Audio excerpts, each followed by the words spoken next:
ஸ்ரீமதி சாம்பிராணி மற்றும் அகர்பத்திகள் வழங்கும் ஞான பார்வை. வணக்கம்.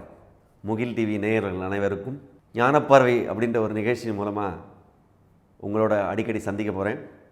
இந்த ஞானப்பார்வை அப்படின்றது ஒரு வித்தியாசமான பார்வை. சாதாரணமாக நம்ம கண்ணில் பார்க்குறோம் அப்படின்றது நம்ம பார்வைன்னு தானே சொல்லுவோம். எப்படி ஒரு அறிவின் மூலமாக பார்க்கறது, சரி எதை பார்க்கறது அப்படின்ற மாதிரி ஒரு நிகழ்ச்சி.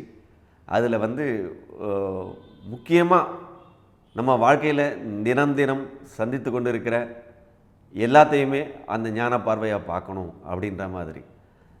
எதனால் இந்த ஞான பார்வை தேவைப்படுது அப்படின்னு சொல்லி சொன்னால், நமக்கு சாதாரண பார்க்குறதுனால எந்த பிரயோஜனமும் கிடைக்கல.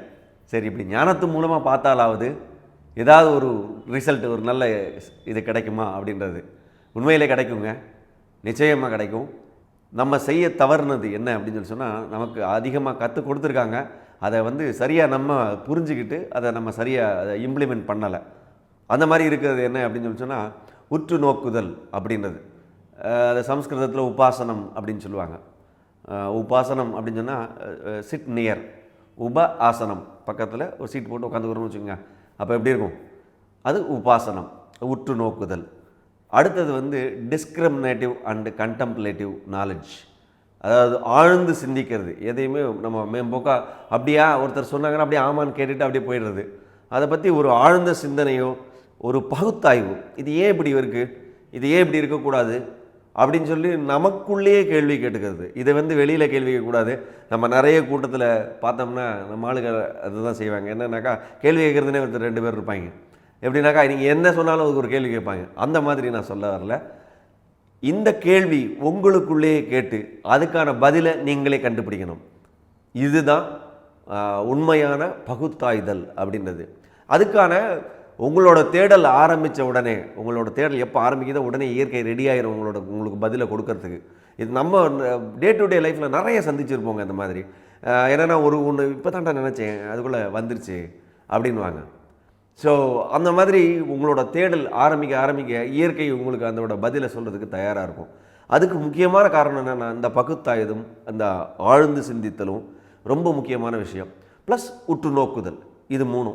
இந்த 3 மூலமாக நீங்கள் செய்யக்கூடிய ஒரு வேலையிலையும் இல்லை நீங்கள் பார்க்கக்கூடிய ஒன்றையும் இந்த 3 நீங்கள் கலந்தீங்கன்னா உங்களோட பார்வை கண்டிப்பான முறையில் அது ஞான பார்வையாக இருக்கும்.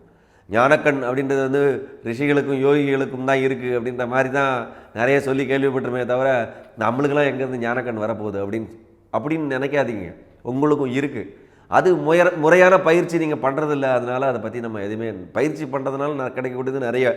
ஆனால் நம்ம எதையுமே முறையாக பயிற்சி பண்ண சொல்லிக் கொடுக்கப்படவும் இல்லை, அதை நம்ம பண்ணவும் இல்லை. பெரிய பெரிய இவங்கள்லாம் சொல்லியிருக்காங்க, அதை அடுத்தவங்க கொண்டு நம்மள்கிட்ட கொடுக்கல. இருந்தாலும் இது ஒன்றும் லேட்டு கிடையாது, இப்போ இருந்தே ஆரம்பிக்கலாம்.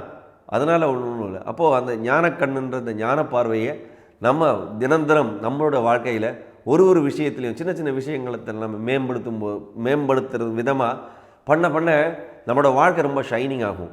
உண்மையிலே ஒரு மெருகேறும். நம்ம ஒரு விஷயத்தையும் ஒரு சிறப்பாக அதுக்கே உள்ள ஒரு முறையோடு செய்யும் பொழுது அது மெருகேறி அந்த ஒரு தனித்தன்மை வாய்ந்ததாக இருக்கும். இந்த மாதிரி உங்களோட ஒரு வாழ்க்கை முறையும் உங்கள் வாழ்வியலையும் கண்டிப்பான முறையில் மாற்றத்துக்கு உங்களோட ஒரு ஞானக்கண்ணோட உருவாக்குறதுக்காக அமைக்கப்பட்டது தான் இந்த ப்ரோக்ராம். அதனால் தொடர்ந்து கவனிங்க. இதில் நிறைய பயிற்சிகள் சொல்லித்தரப்படும். அதையும் நீங்கள் ஃபாலோ பண்ணுங்கள். ரொம்ப சிம்பிளாக தான் இருக்கும். நீங்கள் அதுக்காக தனியாக போய் நீங்கள் ஜிம்முக்கெல்லாம் போய் ப்ராக்டிஸ் பண்ணுற மாதிரிலாம் இருக்காது. சும்மா உங்கள் லைஃப்லேயே நீங்கள் இப்போ நடந்துகிட்ருக்க கூடவே சேர்த்து ஒரு சின்ன ஒரு எக்ஸ்ட்ரா ஒரு பயிற்சி, இதை நீங்கள் செய்கிற செயலையே ஒரு எக்ஸ்ட்ரா ஒரு பயிற்சியாக செஞ்சு பாருங்கள் அப்படின்றது தான். அதன் மூலமாக உங்களை இன்னும் பட்டத்திட்ட முடியுன்ற நம்பிக்கையோடு திரும்ப அடுத்த ஒரு சகாப்தத்தோட ஒரு அத்தியாயத்தோடு திரும்ப சந்திக்க போகிறேன். கண்டிப்பான முறையில் உங்களுக்கு உபயோகமாக இருக்கும். நிச்சயமாக தொடர்ந்து பயிற்சி பண்ணுங்கள். நன்றி, வணக்கம்.